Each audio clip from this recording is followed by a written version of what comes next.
What's up, everybody? Welcome to another episode of Yala,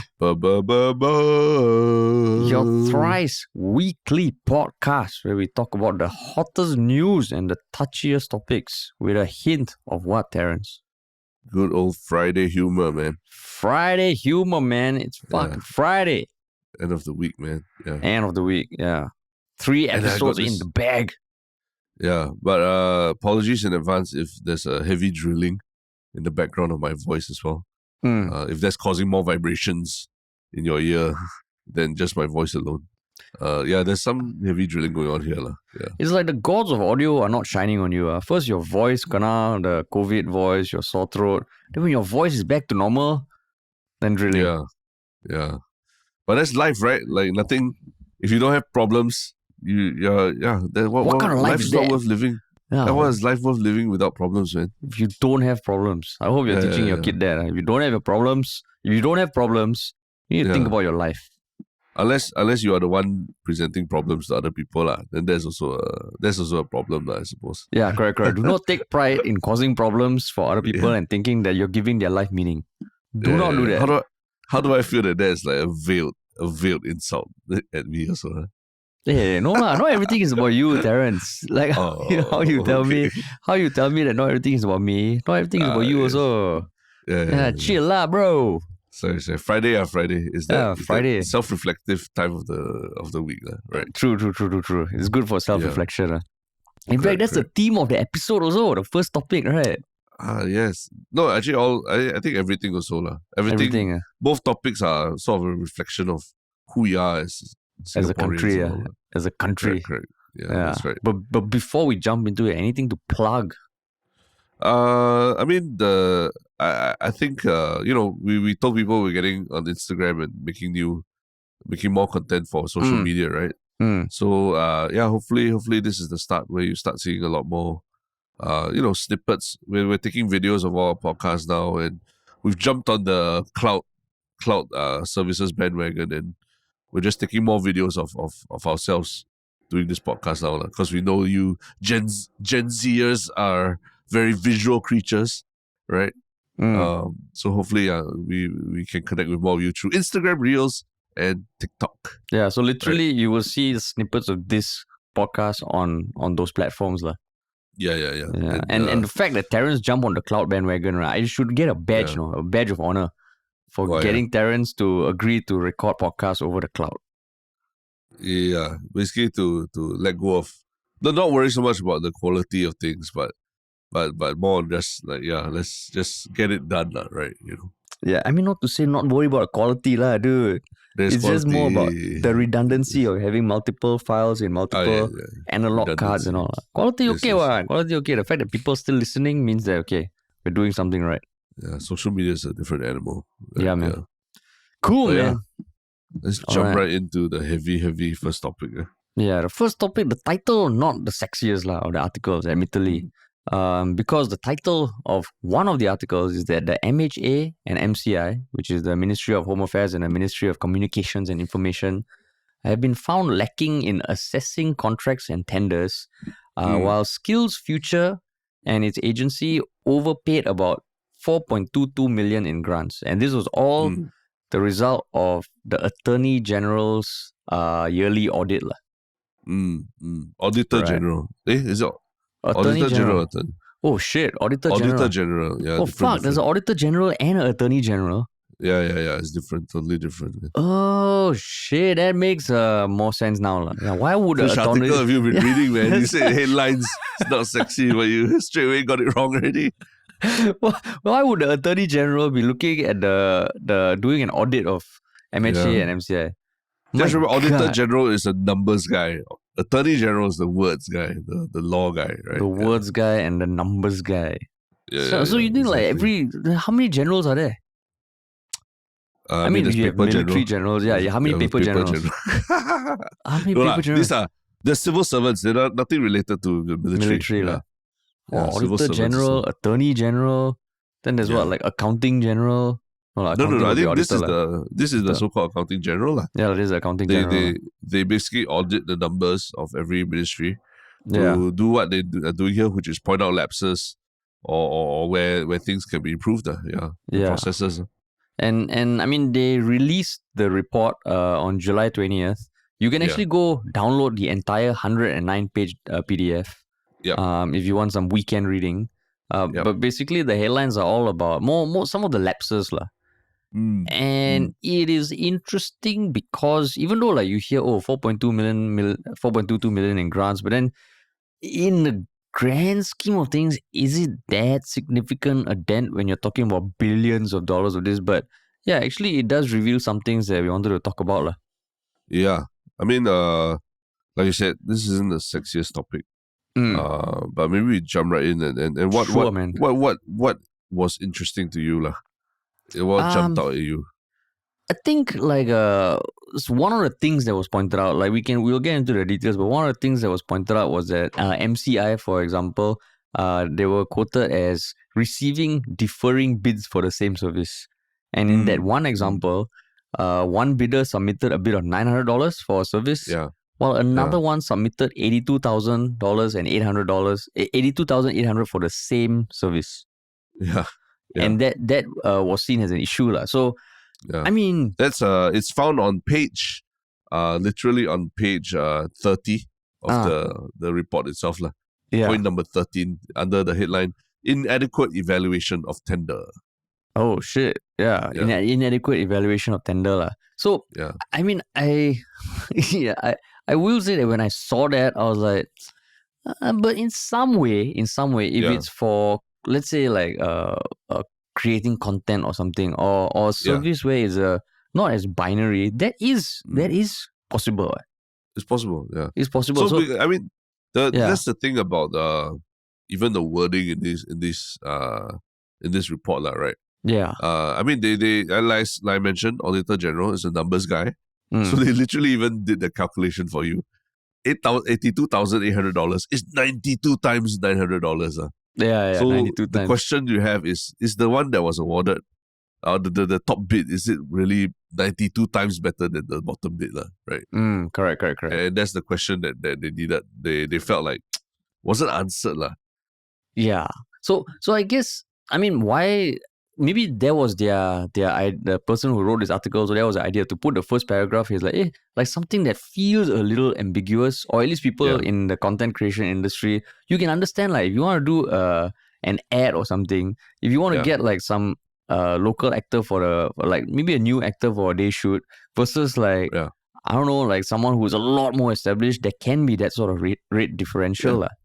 But then the report does go down to give a lot more examples, which actually made me feel like, hey, it's good. It's good that there are these checks and balances lah. Yes. I mean, in specifically in this thing, I mean, analogy is like a new actor versus The Rock lah, right? Would you pay The Rock 92 times of somebody who has got no acting experience? If you get if you get Rock for only 92 times, you fucking get it, man, because that's a steal. That is a steal, right? That's a steal. So you would even say that that is cheap, right?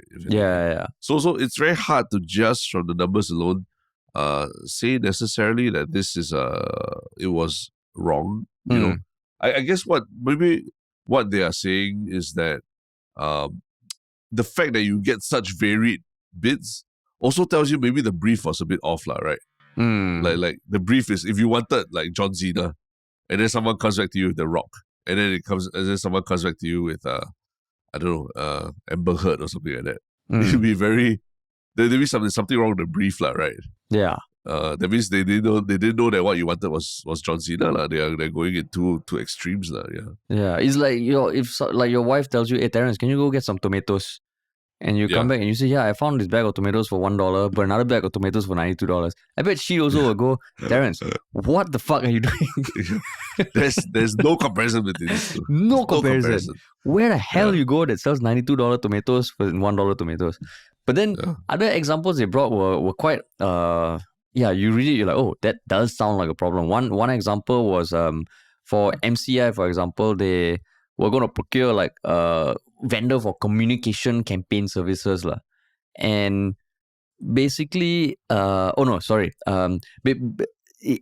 another tender that was put out there, for MCI was like the AGO found that there's a maybe not as varied a spread of vendors across the total amount of contracts that were awarded, which is 332 million. There was one vendor who got contracts totaling 124 million, which is 38%.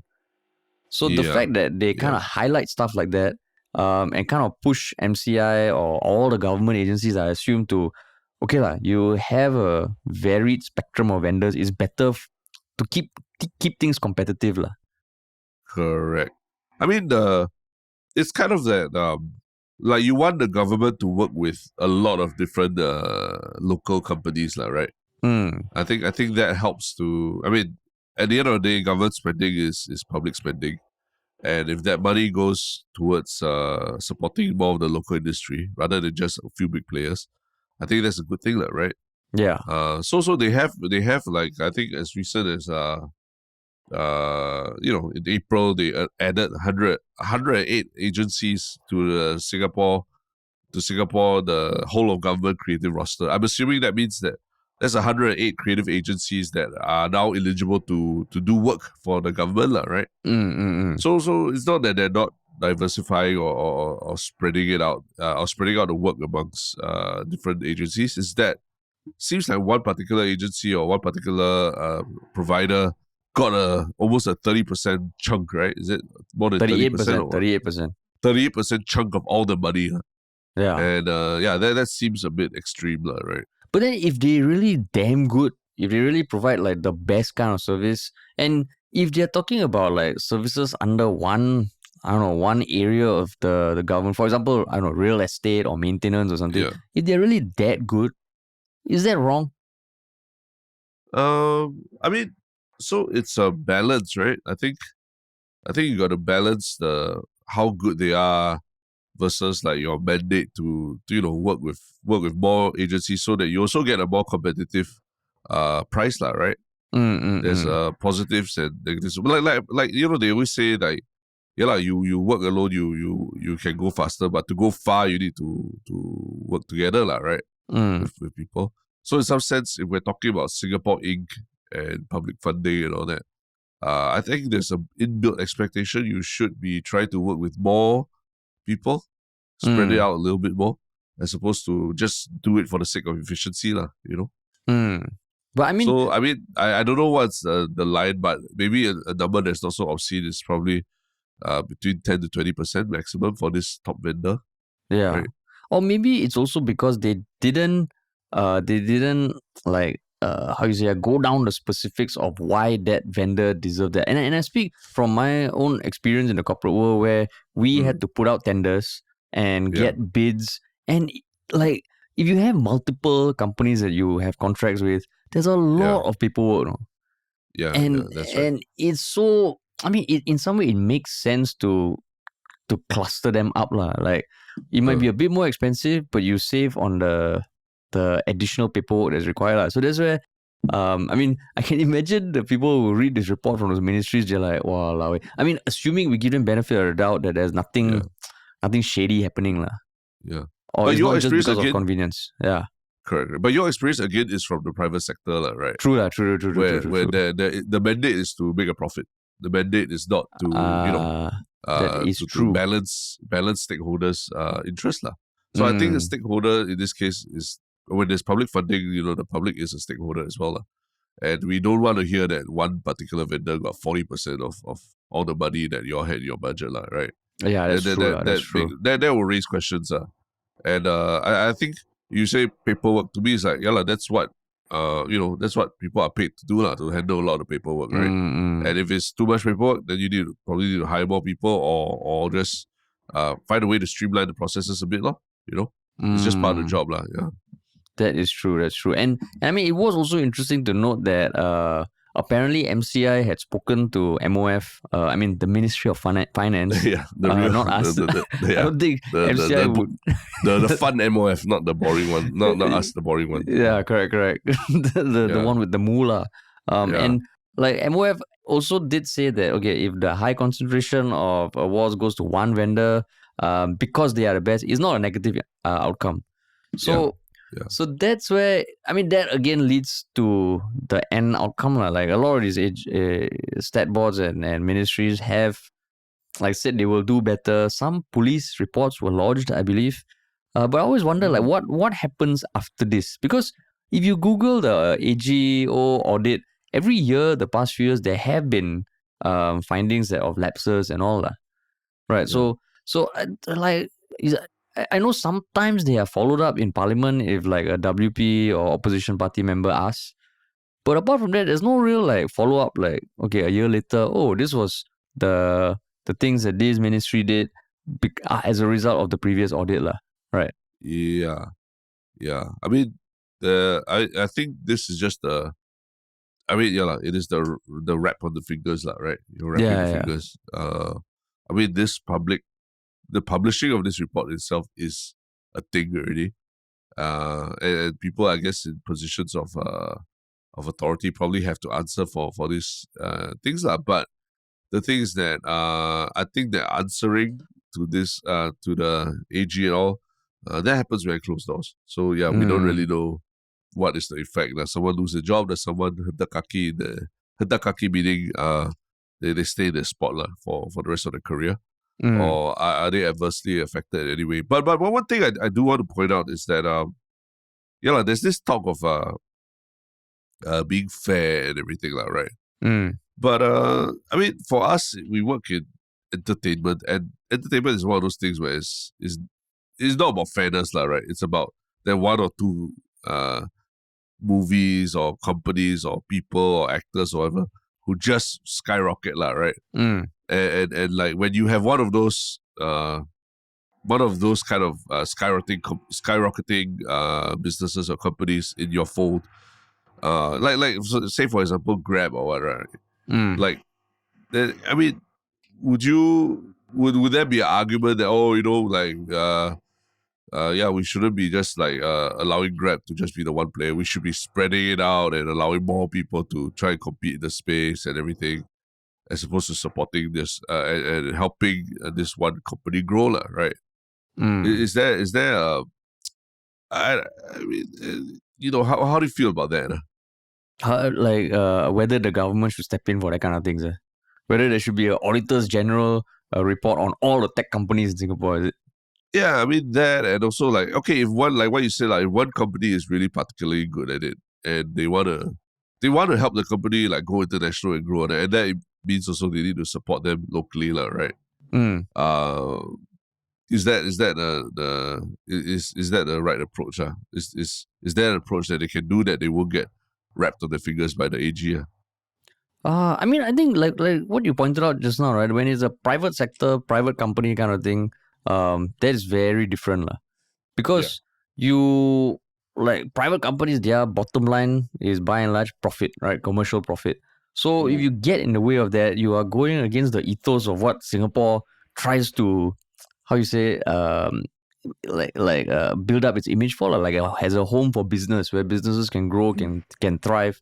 But then if there's this kind of overshadowing of like corporates and private companies, well, I think I'm not in favor of that. But then the only time would be like when they are doing stuff that has to do with data and privacy to the point where there's evidence that, okay, they are influencing things negatively. And the best example would be Facebook in the US, where there's evidence to show that there were accounts that were created that influenced the election, and that's where I feel, okay, then the companies need to be kind of like analyzed. But if it's just based on ethical business practices, I don't think they should step in. But what about you?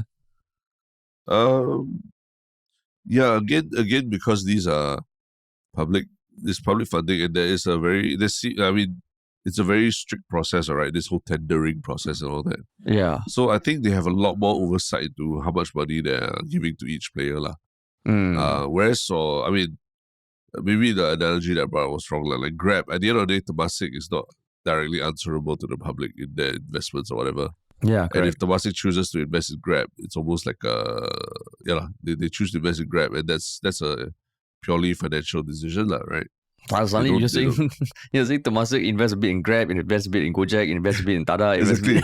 yeah. So that would be strange. That would be like, it kind of defeats the purpose of trying to grow the money also, right? You kind of need to bet on one horse, and if you bet, you probably bet big. Yeah. So, I don't think they can. It's really apples to apples comparison. And in this case, it's probably more about it's a ministry, and they need to find a way to spread out the work a little more evenly, and not have it concentrated with one player. Yeah, I mean, because the process, it is quite substantial. We have gotten government gigs before, and the process, you do have to go through a lot of things before you can even get a tender. But I think given the scale of tenders and contracts they put out, inevitably things will slip through the cracks. But one particular ministry that got a bit of a tap on the wrist was something that I found just a little interesting, and that was the Ministry of Home Affairs, which is under good old Shan, right? What did they get? Basically, there were 2 development projects, and MHA engaged consultants to manage the main construction. And there are these star rate items, which are basically items that were not in the contract, that were expensed. And I think there were irregularities in the quotations for 531 out of 752 star rate items. So basically, I think the contractors charged them for stuff that wasn't in the contract. I see. And I mean, the amounts given, it's MHA construction, is probably huge amounts. But I was thinking last year when I did my home renovation also, there were things that were not in there that ultimately were charged for, but it's manageable because you can point it out, because it's ultimately just one house. For a ministry like that, such a huge thing, it's how you say, things will slip through the cracks, like what I say. But I guess it's just funny because, this image of Shanmugam and Ministry of Home Affairs is like, it's just, they are like the untouchable. You never see the new minister take over. So I just thought, wonder how that was received. Yeah. I mean, it's I guess because especially in the last 2 years or so, a lot of the extra costs during any construction projects was from even just materials, right? Yeah. Like they'll tell you, the contractor will tell you they can't get this material, but they can get this one from, it's much more expensive and all that. And basically anyone who did any kind of renovation over the past couple of years just sucked up, right? You just got to pay it, or you just got to wait, right?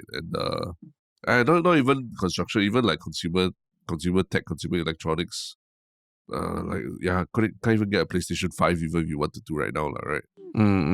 It's still an issue, so maybe that also factored. I'm not giving MHA any leeway or excuse, because ultimately, like I said, they need to work around all these issues, and still keep their processes as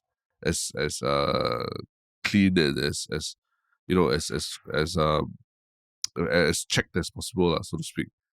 But yeah, it's when you think about the ministry as a person, these are all the things that we also have to deal with as individuals, right, in our lives. Yeah, correct. Yeah, and in some ways, maybe that will help you empathize more with the people dealing with all this, Yeah, because on one hand, it's so easy to just shit on the government and be like, wow, okay fucking waste millions of dollars. Like on Reddit, there are some comments like, well, government can do whatever the fuck they want, right? But then, like if you look, I think this Today article just talked about MHA, MCI, but there's a Straits Times article that even pointed out that HPB had lapses, and I think they continued to pay the salaries for 51 SWAT personnel for 1 to 6 months after their contracts ended. And I mean, all this is based on a sample size that is checked, a sample size of contracts, a sample size of tenders. But when I read that, and this is over 2021, 2022, which is the past year, right? Then I'm thinking, like, last year with COVID, it was havoc, man. It was fucking havoc, exactly. I can't imagine how much these ministries had to constantly change here, change there, adapt here, adapt there. Then when I look, I'm like, okay, they continue to pay salaries for some of the SWAT personnel. You almost feel like, I can understand, and it, so that's where that's where I think there might be a tendency to just shit on the government for overspending this, overspending that. But just understanding the circumstances, yeah, it did make me think, okay, we can't just jump on the bandwagon like that, lah. Yeah, and there's also a section I think where they highlight good practices that some of these agencies did, lah, right? Yeah. So I think there's like literally page 9 as well. You know, they in the flip side they say HPB, you know, did certain good things as well. The Singapore Land Authority, MOM also did good things. So yeah, no. This one's not just a roasting session for all the ministries, lah. There's also they also point out certain good practices that the ministries have done in the last year, lah. Yeah. Which just all this reading this, right, just makes me even more eager that one day I hope we can do a show that shows the behind the scenes of what happens at the ministerial level. Like it's just so interesting. Like, I don't know, when the ministers meet up for whatever, do they like just, hey, I heard you spend more than 4 million. Hey, don't you like that, you only 2 million. It's just such a interesting world. Yeah. But I mean, if it was up to you, like what is the follow-up action that you would want from this? I mean, if like the AGO report, it is quite detailed, and they were quite specific on certain lapses, like, you know, the bid for 900 versus 82,800, the percentage of contracts given to one particular vendor. They all sound like very actionable things to rectify, and you know, just revisiting that and seeing whether any changes were made.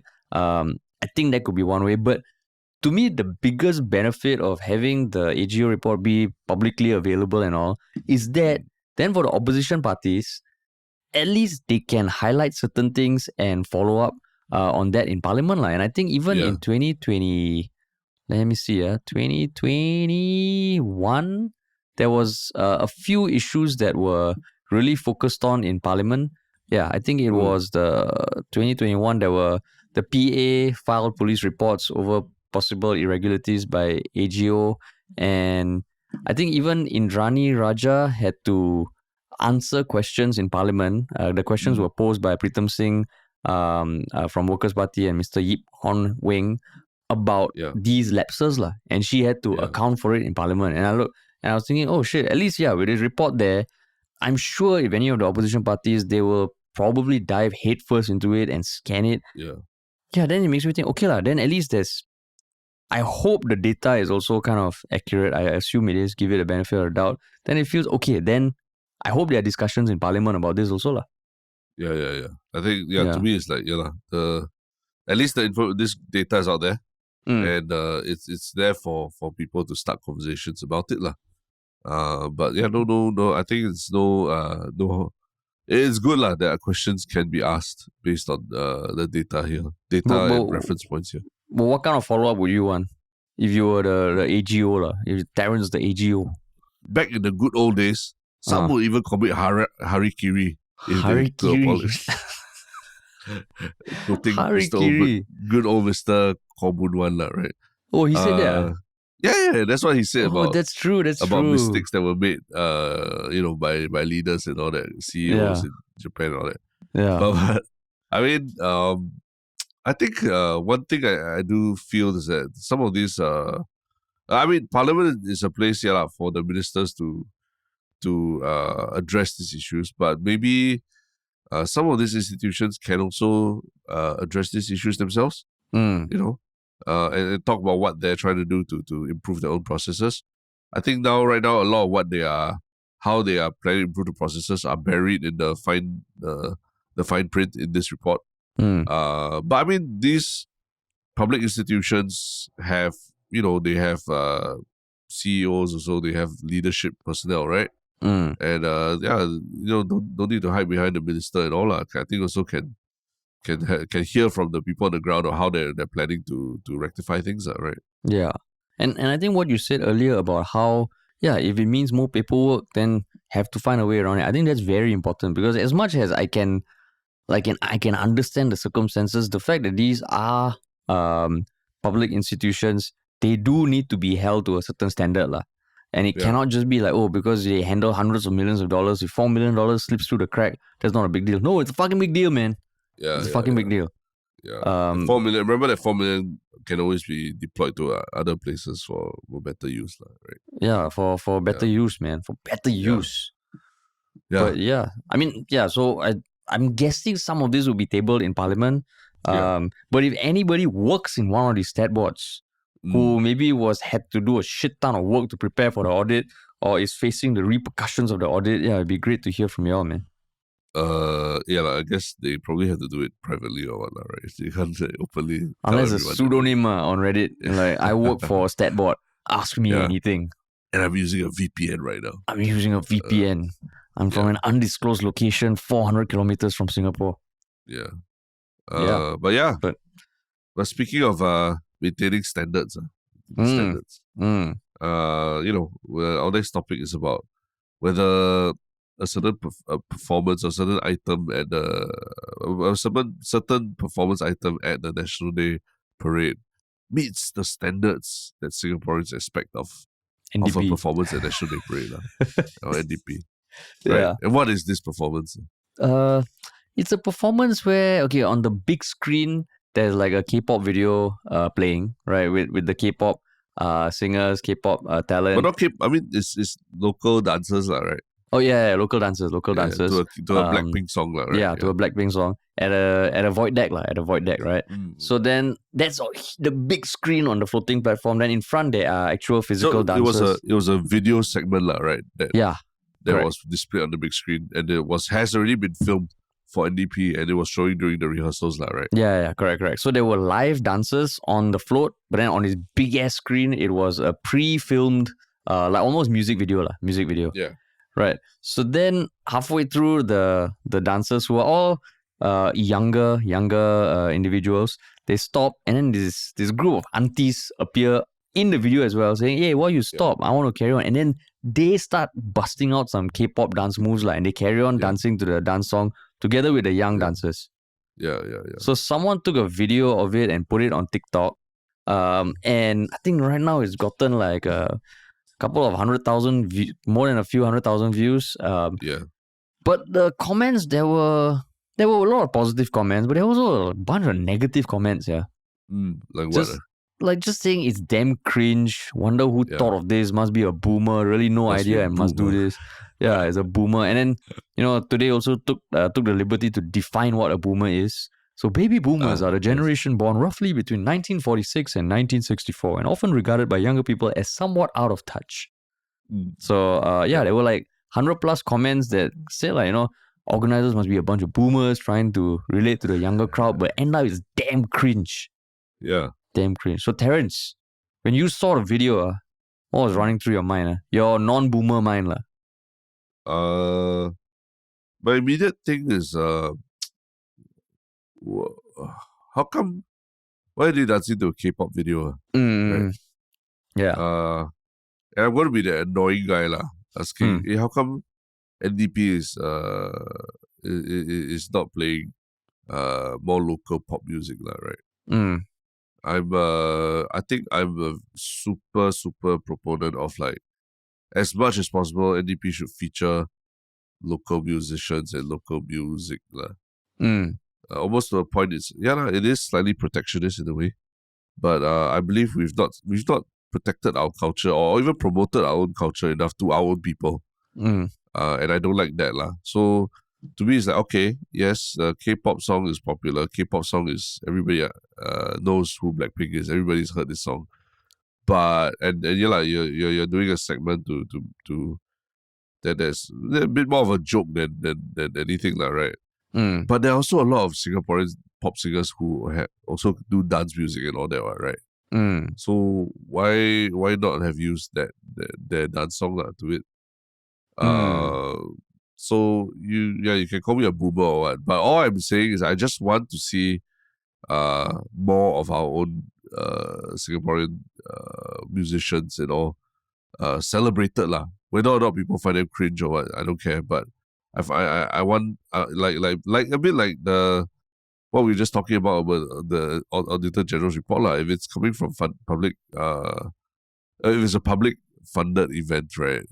I would love to see Singaporean content pushed out more, Yeah. So that actually was the first thing, the larger thing I was feeling than the aunties dance well or anything, Because I think that you could have done the exact same thing with a Singaporean produced track, So I would say that was the second thing that occurred to me. The first thing that occurred to me, I was like, hey, that's pretty awesome, man. Why are fucking people making noise? The aunties, they were decked out, got all the races checked at a void deck some more. It's damn awesome, man. But then after that, I was like, wait, it is a bit weird, because my train of thought was like, oh, that means I guess they got the rights for the song, right? Then I was like, okay, so the group or the management, they probably receive a request from Singapore. Then I was like, okay, but then what would the request have been like? Oh, can we play this song at our country's National Day parade?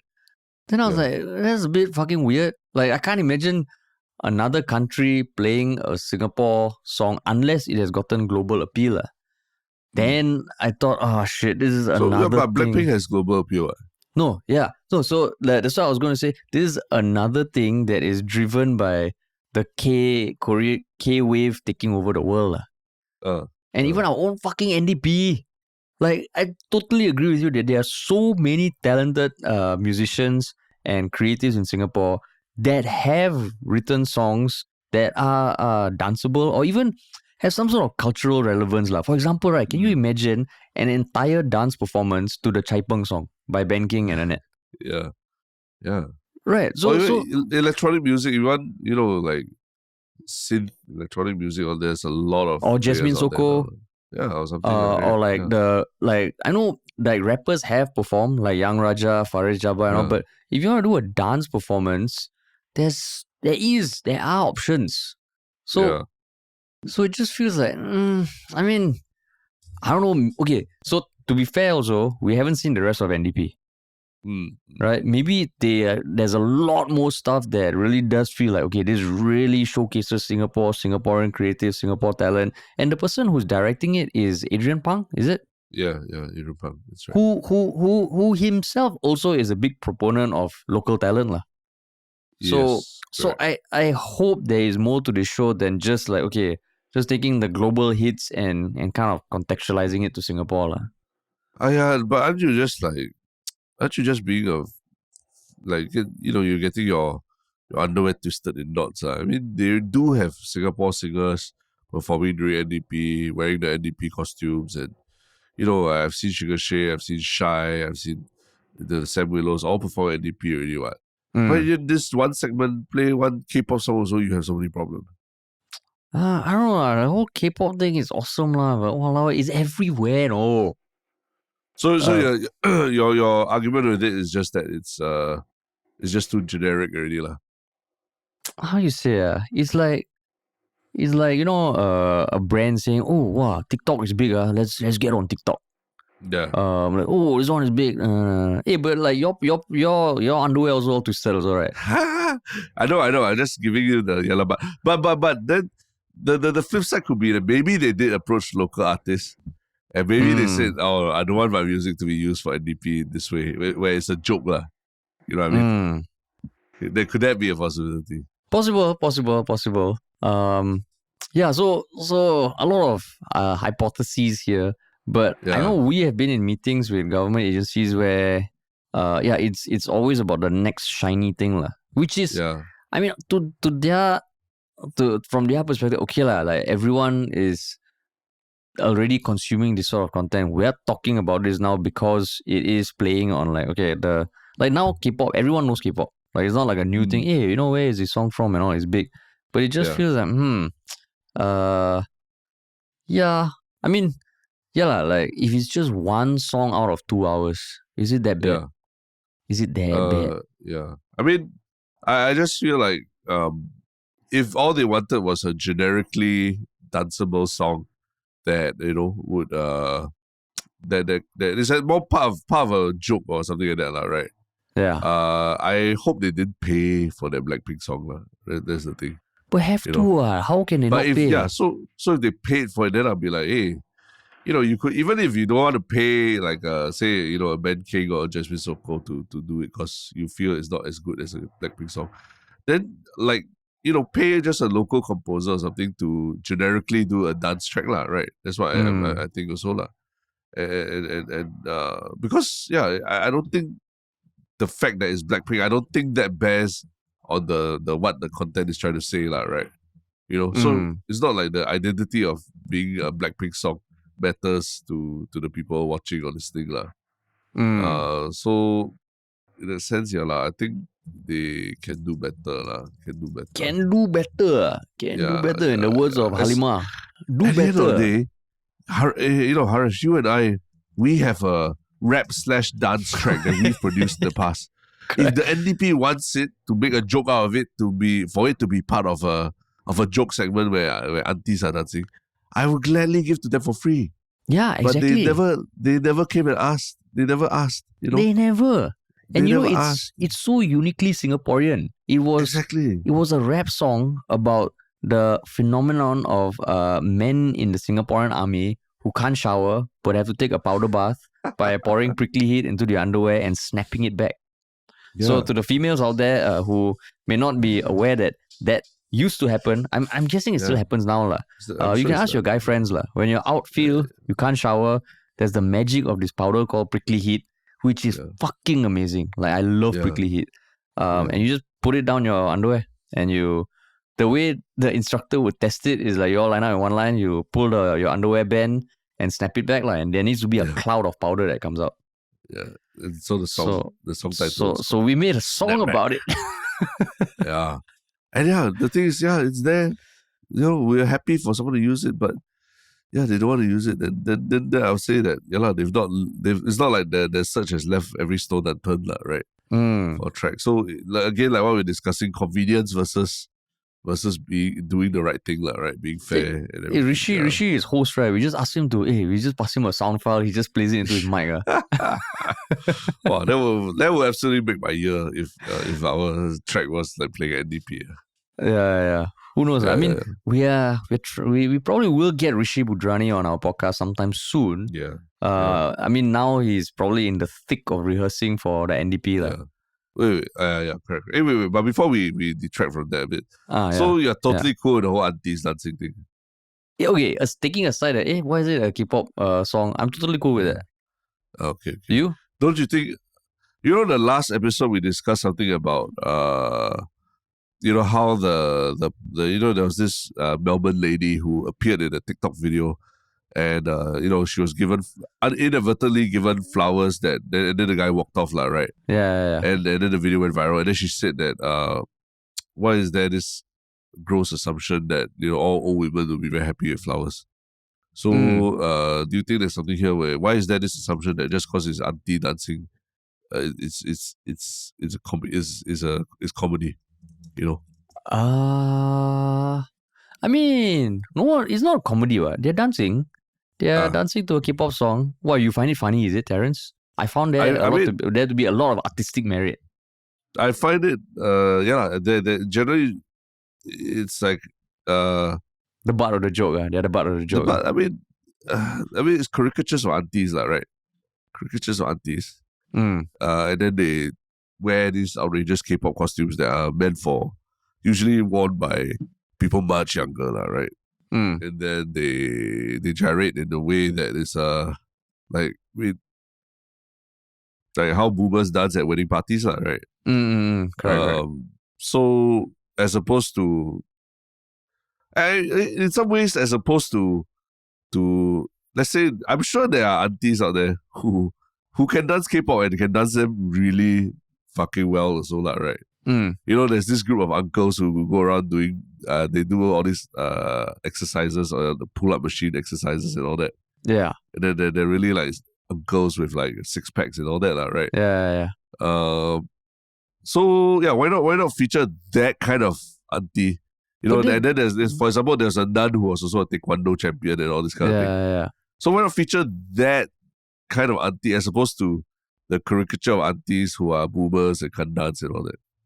But these aunties all can dance, right? They're not bad, right? Okay, I guess that's a more subjective true assessment of it, right? So this one, your underwear is the only one who's twisted. My underwear is all nice and I'm presenting the alternative opinion. I'm presenting the alternative opinion that maybe just immediately using aunties as the punchline, isn't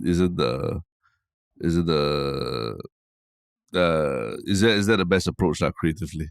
So I mean, okay, like taking aside the yalla butt hat that you have put on, like you personally, like all things being neutral, what do you think about it? I think it's actually okay lah. It's fine. I mean, don't say boomer lah. Even myself, like if I see someone who looks a bit like me and attempting to dance in the video, I'll just I'll laugh along. The comic effect and all that lah. So I'm there's no offense to be taken there, I find. I mean, actors, I'm assuming they're Singaporean, they were all paid to appear as aunties and caricatures and all that lah, right? Actually, NDP, I don't know, like, do they pay? It was really just like play on the I'm sure if you act in a video, the video production is paid for lah, right? Pretty sure. Yeah, video production can't be a volunteer thing unless it's the entire organization volunteering to march or whatever lah. Correct. I'm pretty sure they were paid for this. So I mean it's a character. I got no qualms with that. Of course, and like I said, it's to me it's more for comic relief or what. So as long as nobody was hurt in the making of this, I don't see a reason to be offended lah.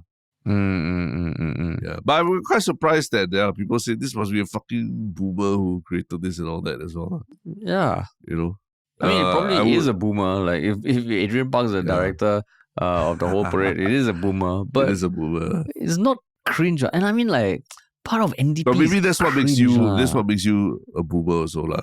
That you don't think it's cringe. Oh yeah, maybe maybe all the people we spoke to at SAGC middle of the week, they're like, what kind of shit is this? These guys are cringe. What kind of shit? Yeah, cringe. But cringe, maybe that's the thing.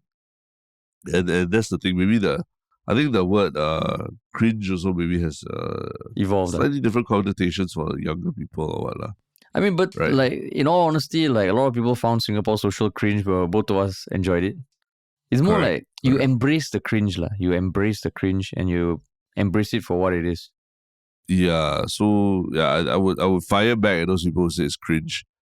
To say then show me what is not cringe lah. Yeah. If your idea is not cringe, it's just like watching a Blackpink video directly, then okay lah.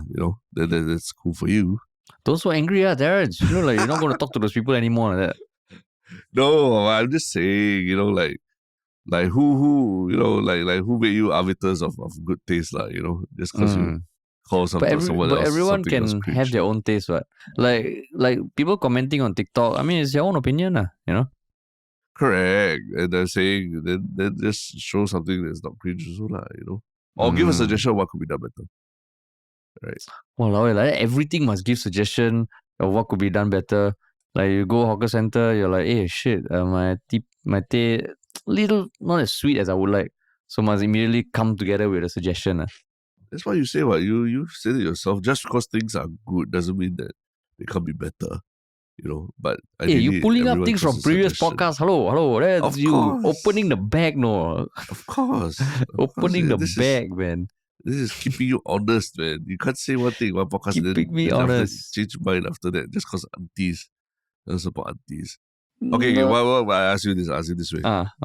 What if your mother was asked to act in an NDP video and it turned out, it was like for something like that lah? I mean, I think it's okay lah. If it came out like that lah, if it's not just her being the butt of the joke or something, I think it'll be okay. So I'll be okay, man. You will go okay, cool. Yeah, you? Yeah. I mean, I think it's a joke. It's okay. It's not that funny, but it's alright lah. Yeah. I mean, it's not life changing or anything. But in reality, it's not embarrassing. It's not really embarrassing, right? Yeah.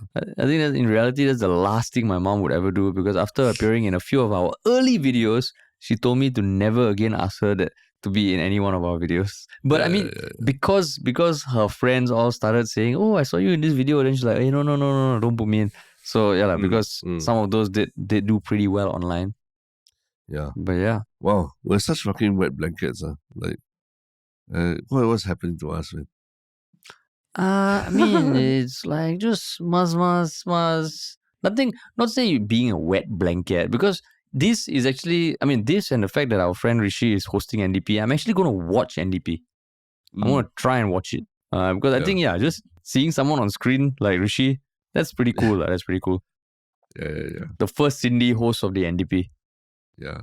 And I feel like, because I've also given this kind of official feedback, that I really hope to see more local musicians, local artists being promoted to the world. I've given that official feedback even to the authorities and all that before. So I feel, this is something that is quite consistent with what I believe, that the music, I wish they had featured like some Singapore artists.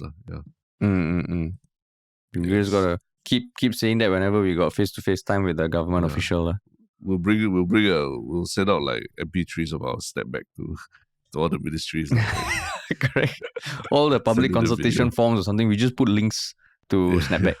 Just put links to snapback. Code. Just scan this to, for next year's NDP song. Yeah. And I mean, if you guys are curious, maybe we'll put the link in the show notes to snapback. Well, maybe. Let's just do it, man. Let's just do it. Hey, must tease a bit dude. Oh, okay. No, as in put the link Of course we'll put the link, but I wanted to tease it so that it might be quite shocking to a lot of people. Yeah, that's true that's true. And you also appear in it, right? Yeah, I do. Yeah, you do. But that one, we use some pretty bomb ass camera for slow mo and all that. Yeah, just watch it, just watch it. And we will put the link. But I just wanted to tease a bit, Terrence. Never heard of teaser, is it? No, so we used the bomb ass camera for one of the most silly things you can imagine. Yeah, using that camera for. So that's what's really funny. The juxtaposition. Yeah. That one we tease. Okay, it's on something where you use like that camera for this.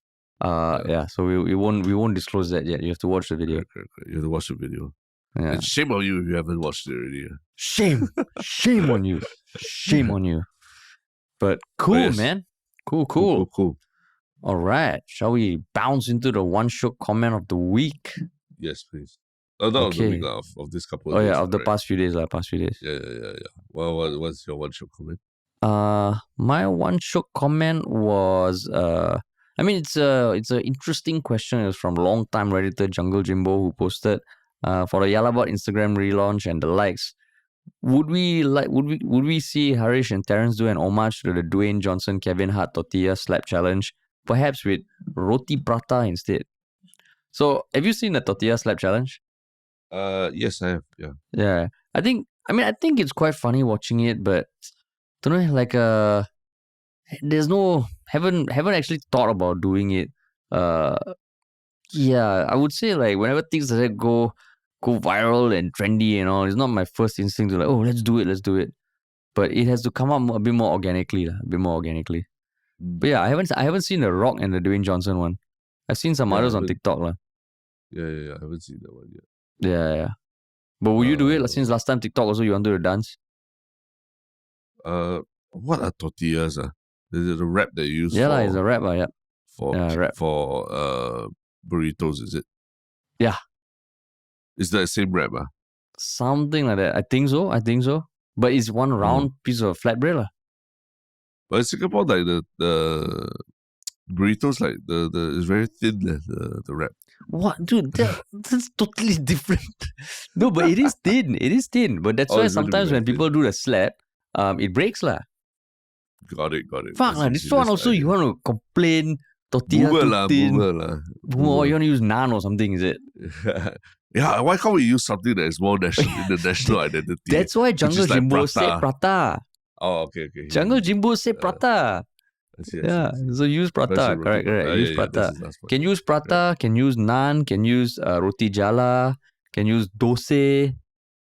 Can use everything, Maybe it should just be a compilation of all the different breads that you can do the slap with. But then, you also have to fill up your mouth with water. Oh, yeah. That's the thing, right? And you do a scissors, paper, stone, the loser gets slapped. Wow. 10 years after the stuffing your mouth with prata challenge that I remember watching Dkosh and Noah Yap all doing. 10 years later, here we are. Oh, is it? There was a challenge?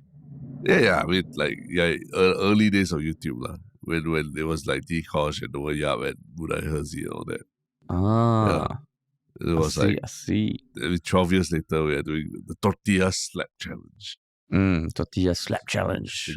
Oh shit, The Rock has 330 million followers. What the fuck, man? My one Shiok Comment is just, but then Hall, also a long time listener, just ask, Terrence, how do you determine what tone of to use at the start of our podcast?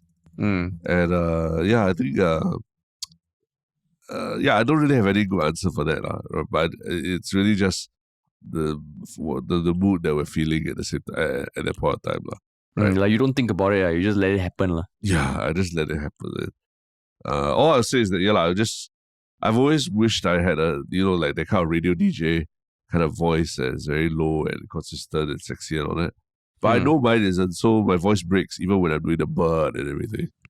And I just embraced it, So it comes naturally. I mean, I think we've covered it in the AMA before, but I don't even remember how the fuck we came up with that opening thing.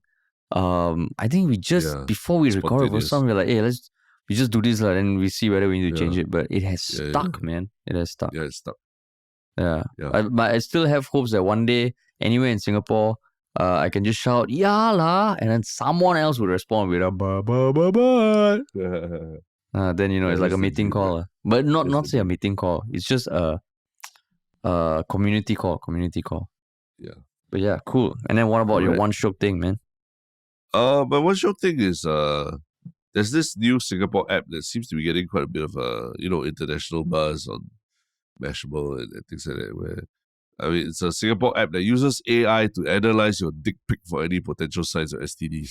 So it's just out in the news. So there's this app called there's this Singapore-based startup called He Health that basically needs sexually active men who are afraid to ask questions to anonymously send their dick pics via the app, and then the app uses AI to analyze a photo of your penis for any signs of STDs. And apparently, all this is done in absolute discretion, and you there's no identifier that comes with your dick pic. So this is my one Shiok thing because I just want to put it out there that this is a very interesting solution to a lot of things. Not just about the issue of STDs, but the compulsion that some men have to send dick pics to strangers and all that. Now this is tech for good basically. You want to send dick pics, send to us, and then we will even give you feedback on your dick, So there seems to be more and more of these kind of apps that are taking things that were previously like considered part of the cesspool of the internet, and then commercializing doing something good with it. Yeah, commercializing it, doing something good with it, even if this was like a public service kind of thing. I think it's fantastic, you want to send dick pic, send to us, and then we will look at your dick pic, and we will even tell you if there's something you need to see a doctor or what right. Then maybe that they just burn off that compulsion of needing to send dick pics to random people. You could see maybe it's made, the little fine print is made by Govt. You never know, right? Then suddenly one day in Parliament, they're like, okay, we need to access all the database of dicks in Singapore to find out, the criminal involved in this. Then you have a whole database of Singapore dicks. Yeah. And then the Auditor-General has to step in and say, hey, why is it this one app has all the dick pics in Singapore go to this one app only? We need more apps that are collecting dick pics. Yeah, exactly. And then then you will probably see the CMIO gallery of dick pics also, right? Yeah. And then you can do you can do surveys. If you have a different proportion of dicks of a certain race compared to the national average, then you could hypothesize or extrapolate that maybe that community, there's something about that culture, that community that encourages the sending of dick pics to this fucking app that is going to have all these pictures on some damn server that can be hacked. Yeah. I mean, the app ensures that they use multi-layered security measures to make sure a photo of your precious friend doesn't, go anywhere. So here's the big question. Would you use this app? Nope. Call you boomer. Because you are boomer. Would you? Would you? Boomer. Would you? Boomer. Of course I'll use it, lah. You know, I'm Nonsense, so in touch with Gen please. Z and everything. Of course I'll use it. Please. Yeah. Nonsense. Your number one question whenever I ask you to try a new app, you're like, hey, fuck, I don't want. I don't believe. I like the. Then why are you being such a Luddite right now? Because it's damn weird, lah. Like you're just sending it out. I mean, the closest thing I had was I bought this one app which I regret, which kind of, you take a picture of your plant and it tells you the plant health. And that one's still okay because it's a plant. But this is literally the same app for my dick, and it just feels so weird. Yeah. I mean, maybe in future this will be the future. I don't know. Yeah. But it just feels weird. So you still prefer a human to look at your dick and tell you what's wrong with it? Hey, that's a very loaded statement. No, I mean a medical professional, a human medical professional look at your hey, you haven't answered the question. Like, honestly, will you use it or not? You just calling me Luddite or? No, I won't. Yeah. No, my bigger worry, I mean, assuming, okay, yeah, fine. You know, everything's anonymous. Anyway, it's not like you're sending you a picture of your face or anything like, right? You know, like suddenly you got one reflection in the glass. Then you're like, shit, your tiles may be very shiny. A water puddle on the floor. Then people be asking, why is there a water puddle below you? Yeah. But anyway, but my bigger thing is I don't like apps that probably aggregate the data also. And then after that they'll use the data for whatever like this report about Singaporean dick health. Vis-a-vis other Southeast Asian countries and all that, you know, it's just like it's like a bit much of invasion of privacy, like. Cause I mean, it's something private, like, right? If you have medical issues and all that as well, it's a bit different from like a survey where they ask you and you answer, right? Yeah. Whereas this one's like they literally have the photo, they have your data already, they have the data of the dick already, right? Yeah. And I mean, sometimes that can be used against you, right? But I think the intention of the app and the startup is still noble because it is a bit of a, I don't know, like I'm curious whether like women feel this way about their genitals or private parts, about sending pictures of it to an app, because I mean there's gynaes that women do go to see. There's no equivalent. Is there a penis doctor? Is there probably an equivalent? Male, probably male. I'm sure. Yeah. Specialize in it. Yeah, but it just, I don't know. Like, I think I'm definitely gonna ask my fiance, because okay, like let's say this is a dude. I know I'm a dude trying to understand. I can imagine if you're a woman and you plan to have kids, at some point you will have to just show your nether regions to a room full of people, right? If you want to give birth. Yeah. Right. Whereas for a guy, there's no equivalent. There's no time where, okay, at some point I'm gonna have to just show my private parts to this room full of people. So I don't know whether it's different. Would the same app for women work? Or will there be less aversion? Are we just two boomers who are like, no, but everyone else who's younger, they're like, oh, of course, this makes so much sense. Can save me a trip. It'd be pretty scary. It'd be pretty scary if there's an app for women. Like, then I'll be really concerned about who's running it and the privacy and all that, right? But it's the equivalent. Let's not be sexist, solving a problem. They're solving a problem, right? Both ways, yeah.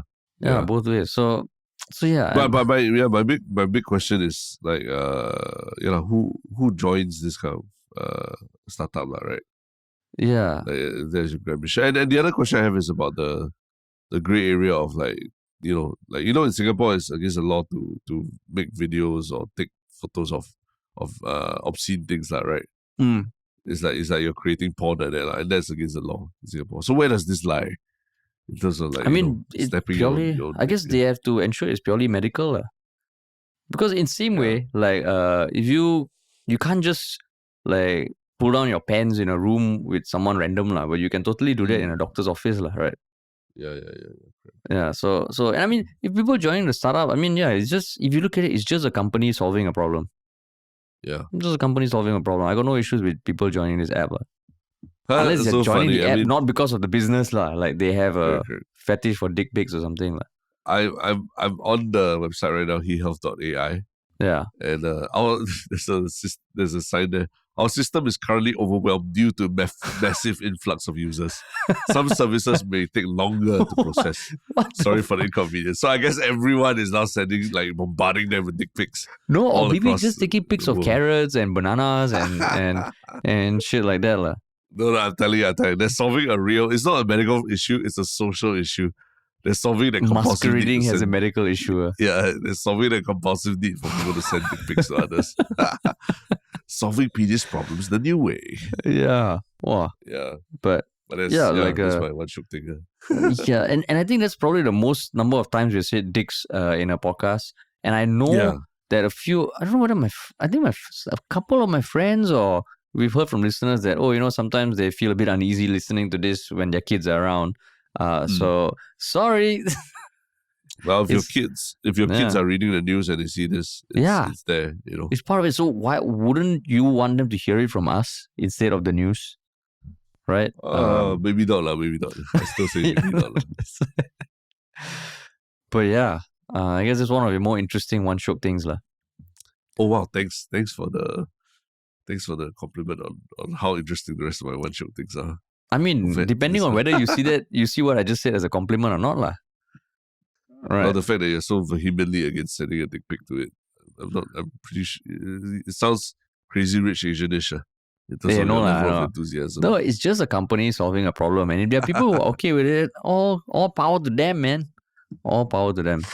The funny thing is that he health is like pretty much the first three letters are hey.